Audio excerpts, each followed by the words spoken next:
The Google Pixel 10 Pro XL is named in part after its size, but to get to grips with how good a phone it is, it would be wrong to focus on physical qualities alone.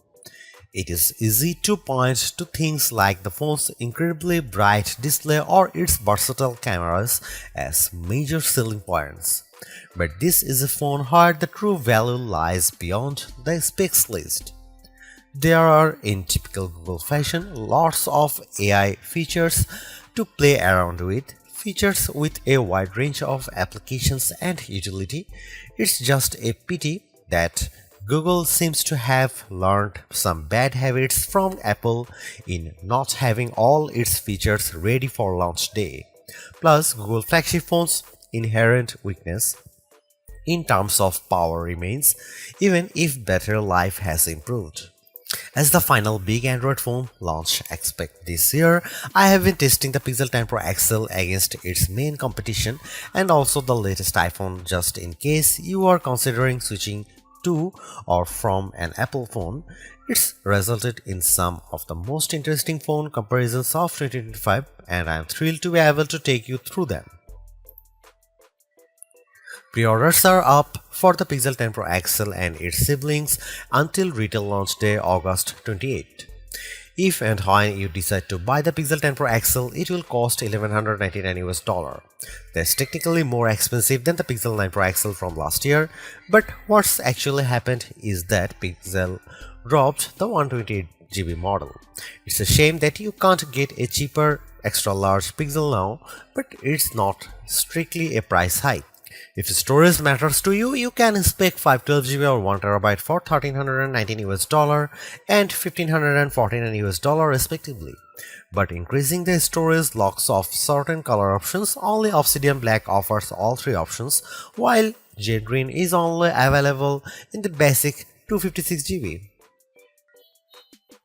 There are no big changes from last year in terms of overall shape or materials.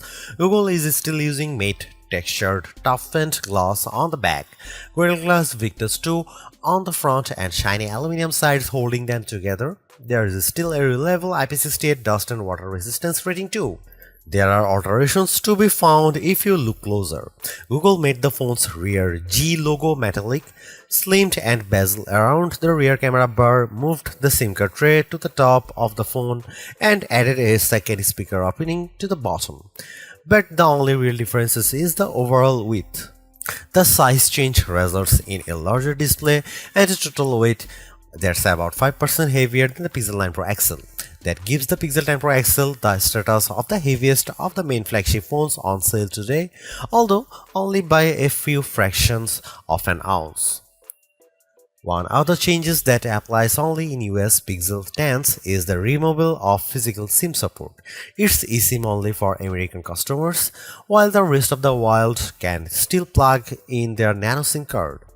Your four color choices for the Pixel 10 Pro XL are Moonstone Blue Gray, Jade Green, Porcelain White or Obsidian Black. It's a reasonable amount of choice, but the Pixel 10 base model has the most eye-catching hues in the family. The 6.8-inch 120Hz refresh rate adaptive display on the Pixel 10 Pro XL is slightly larger than the Pixel 9 Pro XLs, but still a little smaller than the equivalent Samsung or Apple models. But the size difference is offset by the Super Actua screen's incredible brightness. Google Pixel 10 Pro XL can reach 2555 peak brightness, while Samsung Galaxy S25 Ultra can reach 1860. And iPhone 16 Pro Max can reach 1553. The results above show just how intense the screen brightness on the Pixel 10 Pro XL can be, even compared to last year's Pixel 9 Pro XL. The Galaxy S25 Ultra does have the advantage of an anti-glare layer in its display, which helps deal with strong single sources of light, but in generally bright environments, and you have an easier time looking at the Pixel's screen. Looking to the other results, we see the Pixel 10 Pro XL lags behind the S25 Ultra in terms of color gamut coverage and also color accuracy. In the default vivid color profile, the potential buyers needn't worry too much about that. The Pixel 10 Pro XL is still a great device for watching video or browsing photos on.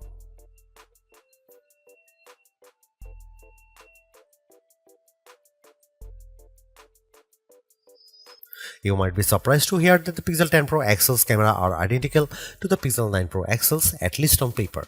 The 50 megapixel main, 48 megapixel ultra-wide, 48 megapixel 5x telephoto and 42 megapixel selfie cameras are unchanged from the 2024 model, as all the upgrades are located on the softer side. Here we can see some camera samples of the Google Pixel 10 Pro XL.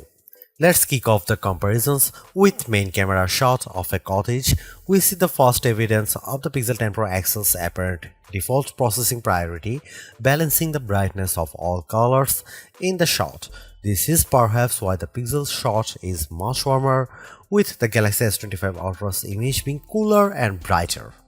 Against the iPhone 16 Pro Max, the Pixel 10 Pro XL also looks less bright but punches up the colors in return.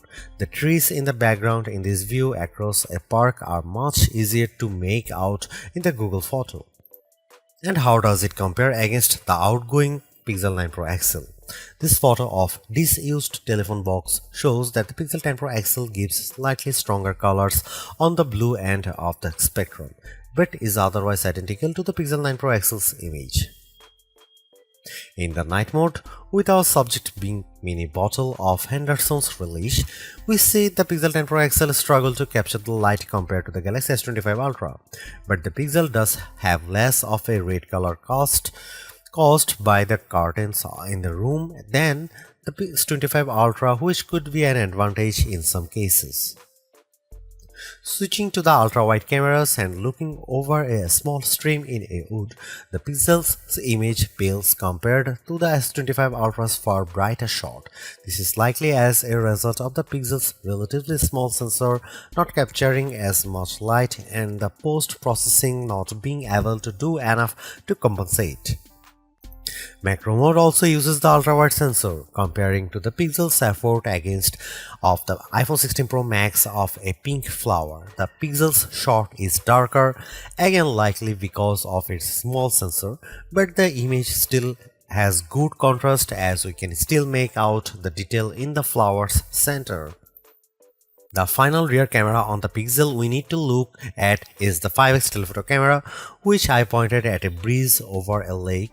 The Pixel has tried to balance the mix of light and shade in the shot, resulting in an apparent lack of color compared to the S25 Ultra, while the Samsung's shot's richer color of the water is appealing. The breeze is blown out in return. The Pixel 10 Pro XL's telephoto camera offers up to 100x max magnification for the first time, except with the power of ProRes zoom. Images at the level are still legible, albeit potentially inaccurate, but let's start at a less extreme 50x. Zooming in on a milestone's curved lettering, it's already obvious that the Galaxy shot is noisier than the Pixel's, but based on my own observation, the Pixel has over-smoothed the stone, removing some of the texture in an effort to clean up the shot. At 100x, this effect is even more noticeable. A stone that's been sitting outdoors for who knows how long is unlikely to be as smooth as the Pixel's shot would have you believe. But in terms of legibility, while both photos still show the lettering clearly, the Pixel shows them in crisper detail. When exporting the images, the Pixel 10 Pro XL conveniently gives you both your original ProRes zoom shot and the processed version, along some interesting comparisons. For instance, we have here a church window about 1000 feet away from where I was standing as I took the photo. It's an impressively sharp shot, but the Pixel's processing system seemed to have read the stone bars between the glass as wood, adding a vertical grain effect. While the detail of the brickwork has been impressively recovered, it shows a big limitation of these generative detail enhancing tools. It shows you what's likely to be there rather than what truly is there. Google enhanced some of the camera's associated features, such as making best take active automatically with enough photos and offering 50 megapixel resolution for portrait modes. But the all-new feature, and the one I spent the most time with, was Camera Coach, the new photography teaching tool that's accessible right from the viewfinder. This is currently in preview, so hopefully it powers will multiply in the future, but right now it's more of an interactive forming tool. It will detect what you are pointing the camera at, offer some suggested compositions, and then give you tips on which camera lens to use, where to stand, and how to position the subject. If you can, it's a fun, personalized way to learn. But there are so many more tools in the Pixel 10 Pro XL's toolbox. I hope more options or perhaps an advanced mode appear in future to help guide users to try even more, like switching between vertical and horizontal shots, setting a manual focus, or adjusting exposure.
Google's updated the chip in its Pixel 10 Pro models with a Tensor G5 and paired Pro models including the 10 Pro XL with 16GB RAM.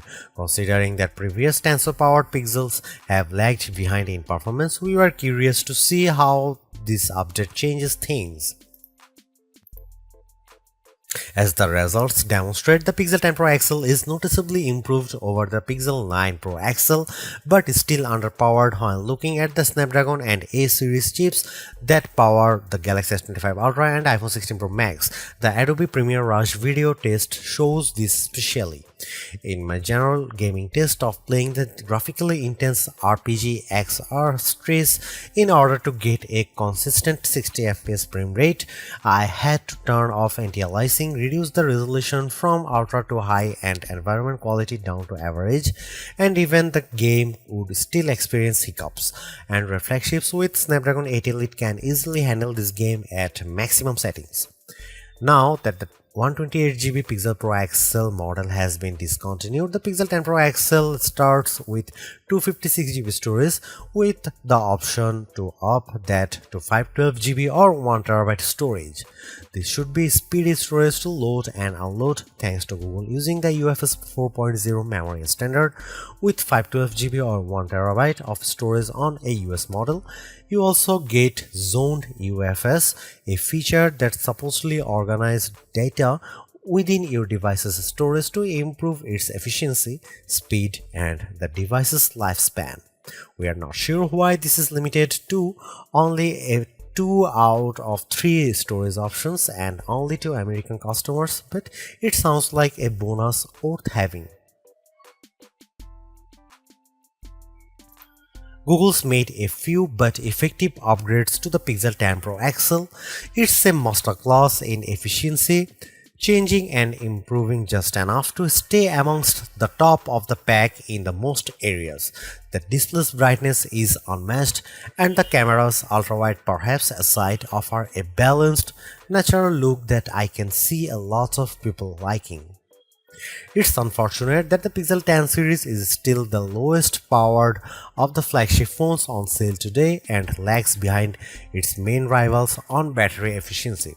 Hopefully, access to Google's latest AI tools makes up for that for anyone who decides to take the plunge, although perhaps give it a couple of months if this is your primary reason. Hopefully, by then the seemingly incomplete Magic Q and the preview version of the camera coach will have been made whole. The Galaxy S25 Ultra may still be a better pick for you if you want more power and power efficiency from your phone. The Pixel 10 Pro may also be a better fit than the XL, considering you only sacrifice display size and battery life for a cheaper phone that's otherwise just as capable as its larger sibling. But the Pixel 10 Pro XL is the most capable and competitive of Google's latest batch of phones. If you are buying a phone right now and want best-in-class software combined with top-tier hardware, this Pixel is probably the one to pick.